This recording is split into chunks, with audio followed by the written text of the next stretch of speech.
OPA, Opini Papa Andi, berbagi narasi, berasas Kristiani, berpikir jernih. Matius 10 ayat 34 dan 35. Jangan kamu menyangka bahwa aku datang untuk membawa damai di atas bumi. Aku datang bukan untuk membawa damai, melainkan pedang. Sebab aku datang untuk memisahkan orang dari ayahnya, anak perempuan dari ibunya, menantu perempuan dari ibu mertuanya. Halo sahabat, kembali para polemikus menemukan bahan baru untuk digoreng ketika mendengar dan membaca ayat di atas. Mereka bilang, katanya kekristenan itu ikonnya adalah kedamaian dan kasih. Kenapa kok Tuhannya membawa pedang yang identik dengan kekerasan? Bahkan memisahkan sebuah keluarga. Lah maunya apa itu? Oke, yuk kita bahas lagi di dalam Opini Papa Andi.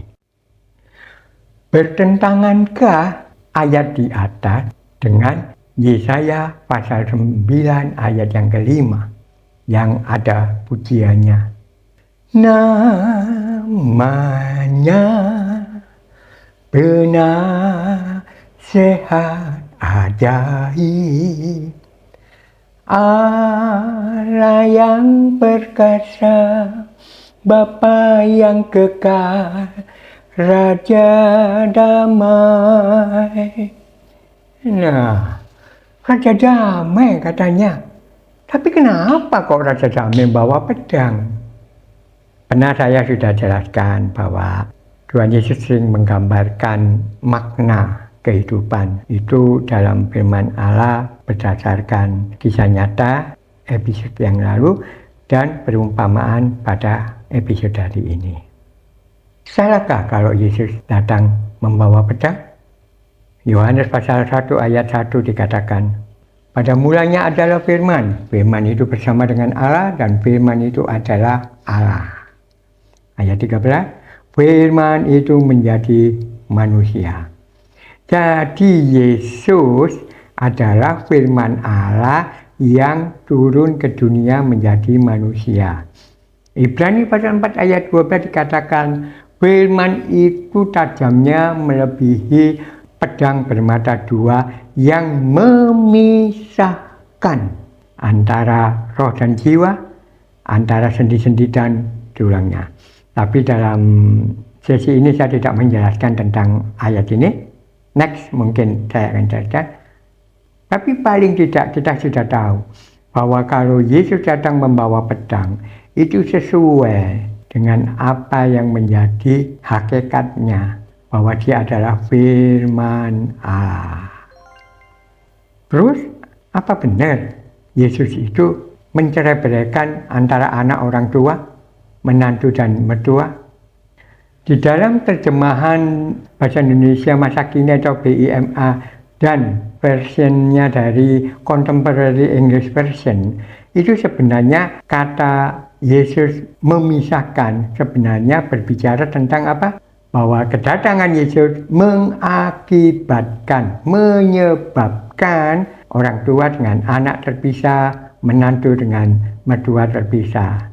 Apa sebabnya terpisah?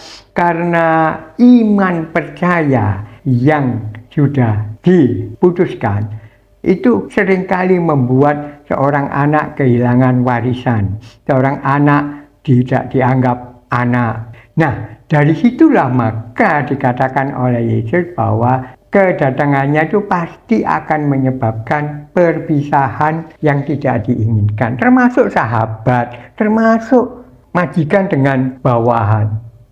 Jadi semua itu disebut konsekuensi iman. Nah, sekarang saya akan jelaskan tentang apa itu damai.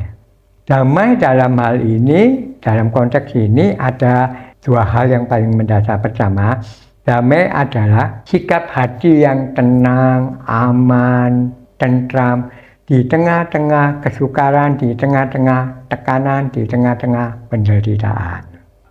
Polikarpus, murid daripada Yohanes, pada masa akhir pelayanannya, dia diberikan pilihan oleh kaisar yang pada waktu itu anti dengan kekristenan. Kamu mau menyangkal Tuhanmu atau kamu akan masuk di dalam dapur api. Pada waktu itu sudah ada tiang yang di sekelilingnya dipenuhi dengan api yang sudah membara. Terus Polikarpus mengatakan begini, sejauh ini Tuhanku tidak pernah mengecewakan aku. Jadi nggak mungkin aku mengecewakan Tuhan dengan menyangkal dia. Dan dengan legowo dan dengan penuh ketenangan, Polikarpus masuk ke dalam dapur api hingga dia mati. Nah, itulah yang namanya damai di dalam penderitaan, di dalam tekanan. Tapi yang kedua ada maksud damai itu adalah Firman itu menjadi manusia turun ke bumi dan dia disalibkan, dan hari ketika dia bangkit dan dia naik ke surga. Ketika dia disalibkan dan dia bangkit itu merupakan sebuah proses pendamaian. Dia menjadi juru damai antara manusia yang berdosa dengan Allah. Hubungan yang pernah terjalin dengan indah di Taman Eden antara Adam dan Hawa dengan Tuhan menjadi rusak gara-gara dosa. Dan Yesus Kristus Tuhan rela dijadikan berdosa supaya kita didamaikan dengan Allah. Tapi bukankah itu ayat yang terkait dengan pengutusan rasul-rasul? Kita kan yang jemaat biasa, ya memang itu penekanannya adalah pengutusan para rasul dengan segala konsekuensinya. Tetapi apakah kita yang jemaat awam biasa tidak mengalami? Siapa bilang? Firman Allah katakan, barang siapa yang mengikut aku, ia harus menyangkal dirinya dan memikul salib. Memikul salib berbicara tentang penderitaan yang akan siap mereka hadapi. Menyangkal diri adalah memprioritaskan dan mengutamakan Tuhan. Karena di ayat berikutnya dari Tuhan membawa pedang untuk memisahkan itu tadi, dikatakan bahwa barang siapa yang mengasihi orang tuanya melebihi aku, dia tidak layak. Itulah yang namanya menyangkal diri. Jadi kalau kita mengasihi orang tua kita melebihi dari kita mengasihi Tuhan. Kalau kita mengasihi suami atau istri atau anak kita melebihi dari kita mengasihi Tuhan, kita masih belum layak. Jadi bukan masalah kita hamba atau jemaat biasa, semua diperlakukan sama.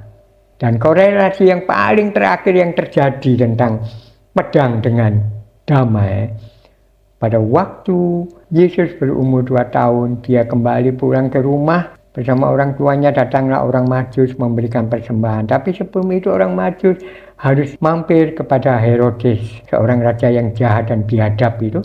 Dan ketika selesai semua, orang Majus harus pulang menyimpang sesuai dengan anjuran malaikat surga.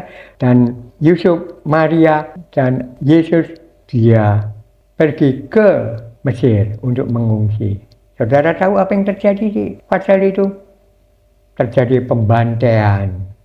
Banyak bayi-bayi dan anak-anak berusia 2 tahun dibantai oleh Herodes. Jadi yang namanya Natal, yaitu damai, pendamaian, tidak bisa dilepaskan dengan pedang, dengan aniaya, dengan pemisahan. Jadi mari sahabat, renungan pada hari ini memberikan kita kekuatan. Saya tidak pernah menjanjikan Anda untuk hidup tenang, nyaman, bahagia, diberkati limpah, selalu sehat ketika percaya Yesus. Saya tidak pernah menjanjikan itu. Tapi yang pasti saya janjikan, karena Tuhan Yesus sendiri berkata, akulah jalan kebenaran dan kehidupan. Tak ada seorang pun yang datang kepada Bapa tanpa melalui aku. Jadi ketika kita percaya, yakinlah engkau sudah diselamatkan. Tuhan Yesus memberkati.